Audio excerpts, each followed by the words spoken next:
My channel let's make chemistry simple.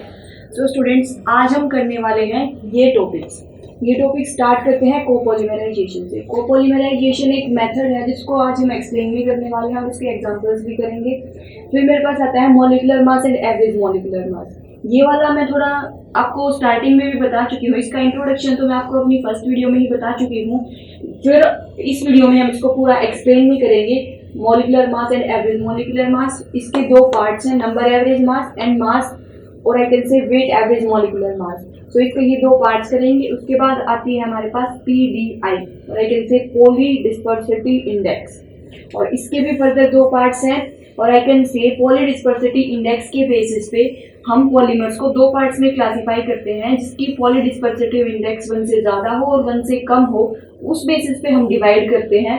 तो उस basis पे दो पार्ट्स होते हैं हमारे, मोनोडिस्पर्स पॉलीमर्स एंड पॉलीडिस्पर्स पॉलीमर्स। तो आज हम ये सारे टॉपिक्स पढ़ने वाले हैं और स्टार्ट करते हैं हम कोपॉलीमराइजेशन से। ओके स्टूडेंट्स, तो अब हमारे पास आती है कोपॉलीमराइजेशन। कोपॉलीमराइजेशन क्या हो जाएगी, जैसा कि हमने कोपॉलीमर्स में पढ़ा था, सेम वैसा ही यहीं पे होने वाला है। When 2 or more than 2 monomeric units allowed to polymerize together। Copolymers में भी हमने यही पढ़ा था कि दो से ज्यादा मोनोमेरिक यूनिट से जब मिलके कोई पॉलीमर बनता है तो उसको हम बोलते हैं कोपॉलीमर। और कोपॉलीमराइजेशन में क्या हो जाएगा, जब दो से ज्यादा मोनोमेरिक यूनिट्स एक साथ पॉलीमराइज होती हैं और प्रोडक्ट बनता है, उसको हम बोलते हैं कोपॉलीमर। और जब प्रोसेस होता है और एक से रिएक्शन होती है, उसको हम बोलते हैं कोपॉलीमराइजेशन। एग्जाम्पल इसका क्या हो जाएगा, ब्यूना एस। ब्यूना एस का एक नाम हमने SBR स्टाइरिन ब्यूटाडाइइन रबर भी पढ़ा था। तो ये हो गए हमारे पास इसके एग्जांपल। ये मैंने इसलिए कराया है क्योंकि एनसीईआरटी ने अलग से एक टॉपिक दे रखा है कोपॉलीमराइजेशन पे, तो उसके लिए यहाँ पे कराया है। अब जो कोपॉलीमर्स हमारे पास बनते हैं, उनके जो प्रॉपर्टीज होती हैं वो उनके मोनोमर्स से डिफरेंट होती हैं। फॉर एग्जांपल मैं ब्यूना एस का ही लेके चलती हूँ। ब्यूना एस में हमारे पास दो मोनोमर्स होते हैं, फर्स्ट इज ब्यूटा 1,3-डाइईन और दूसरा होता है स्टाइरिन। सो ब्यूटा 1,3-डाइईन और स्टाइरिन ये टफ होते हैं और नेचुरल रबर का कंस्टिट्यूएंट होते हैं। लेकिन जो ये ब्यूना एस बनता है हमारे पास, ये सिंथेटिक रबर हो जाता है।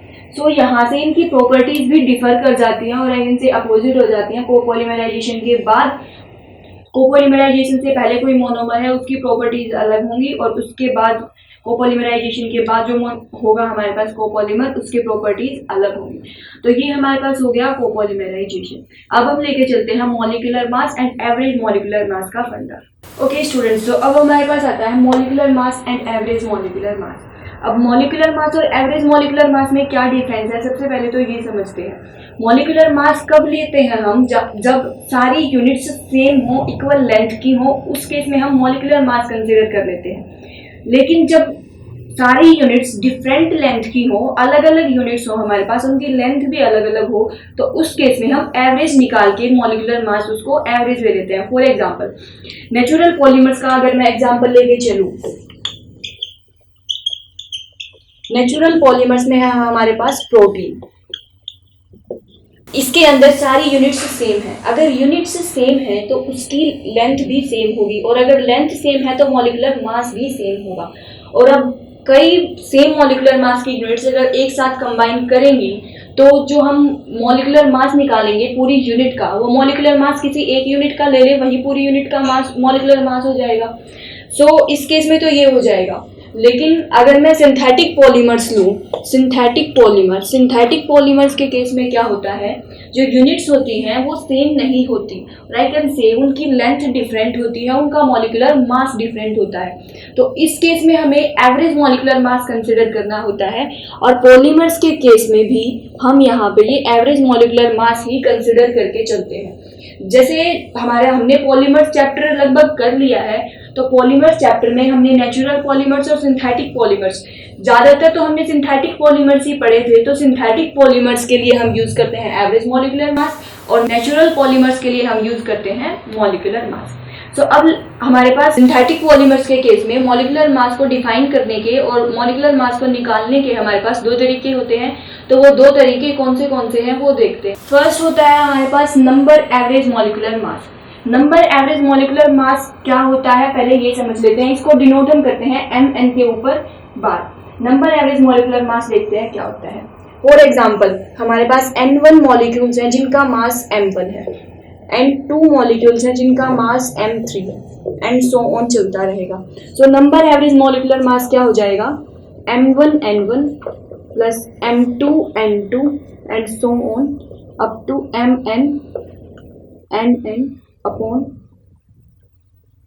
n1 plus n2 plus n3 and so on to n। और आई कैन से, तो ये हो जाएगा हमारे पास नंबर एवरेज मॉलिक्यूलर मास। अब नंबर एवरेज मॉलिक्यूलर मास को अगर मैं डेफिनेशन वाइज लिखना चाहूं तो डेफिनेशन वाइज क्या हो जाएगा, total mass of all molecules divided by total number of all molecules of a sample और I can say of a polymer. तो ये हमारे पास हो गया ये हमारे पास हो गया number average molecular mass. Second हमारे पास आता है weight average molecular mass. Second आ गया हमारे पास वेट एवरेज मॉलिक्यूलर मास।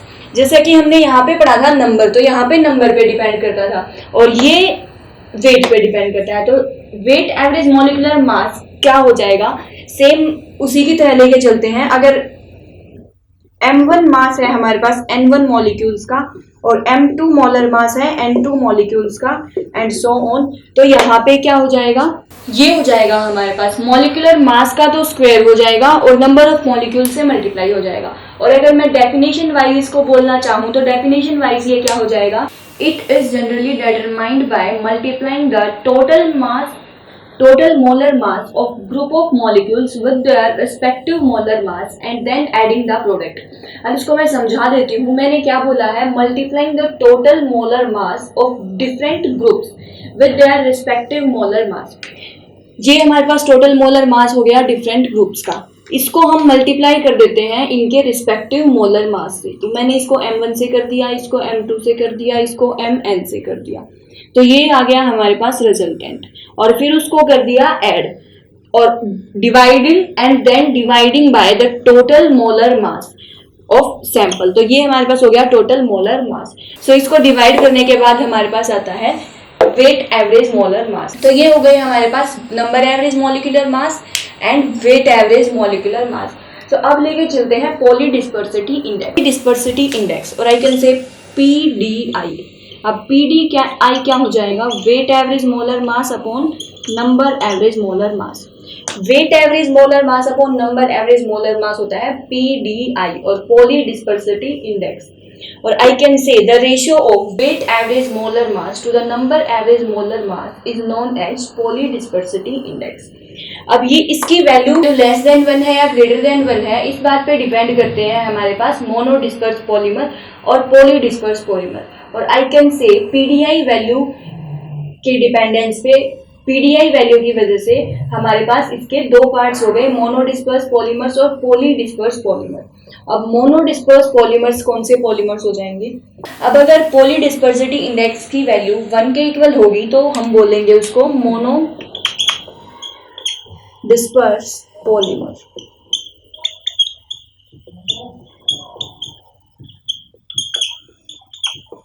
ओके, अगर पॉली डिस्पर्सिटी इंडेक्स की वैल्यू 1 के इक्वल होगी तो हो जाएंगे हमारे पास monodisperse polymers. These polymers are having same और narrow range of molar masses, जिनकी सेम हो या तो इनका मोलर मास सेम होगा या फिर थोड़ा ही डिफरेंस होगा उनके मोलर मास में, तो उनको हम बोलेंगे मोनो डिस्पर्स पॉलीमर्स। अब अगर PDI की वैल्यू ग्रेटर देन 1 है और आई कैन से उनके अंदर डिफरेंस ज़्यादा है, जिनके अंदर उनके एवरेज मासेस में अगर डिफरेंस ज़्यादा है तो कौन सा हो जाएगा, पॉली डिस्पर्सिटी इंडेक्स का सेकेंड पार्ट जो है हमारे पास पॉली डिस्पर्स पॉलीमर्स।